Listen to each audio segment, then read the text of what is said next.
Grâce à sa formation en géographie et en urbanisme, Daniel Saxton a travaillé dans le secteur du logement social à but non lucratif en Colombie-Britannique afin de planifier et de construire des logements abordables.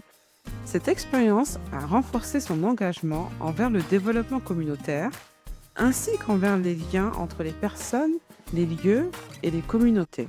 Il a ensuite voulu élargir ses horizons, vivre dans une nouvelle culture, acquérir de nouvelles expériences et mettre ses compétences au service d'un contexte différent. C'est ainsi qu'il a découvert Carrefour International, une organisation qui met en relation des volontaires avec des partenaires locaux afin de promouvoir l'égalité des genres et la justice économique. En février 2025, il a commencé un mandat d'1 an en tant que conseiller en gestion de projet auprès de Fair and Square en Eswatini.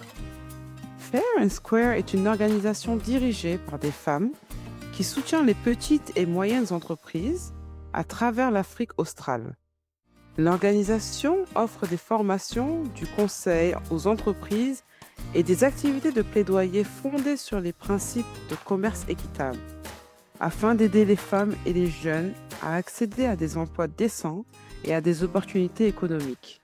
Elle se spécialise également dans l'accompagnement des PME pour l'accès au marché, la préparation à l'exportation et la mise en relation avec des acheteurs internationaux.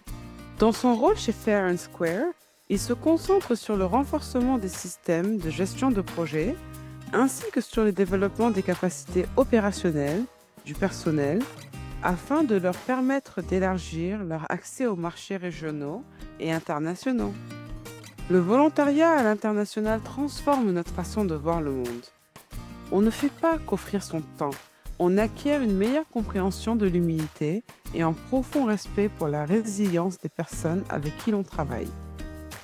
Pour Daniel, le plus intéressant dans cette expérience, c'est qu'il ne s'agit pas simplement de fournir un service, mais plutôt de renforcer les capacités des communautés afin qu'elles puissent mener leur propre développement.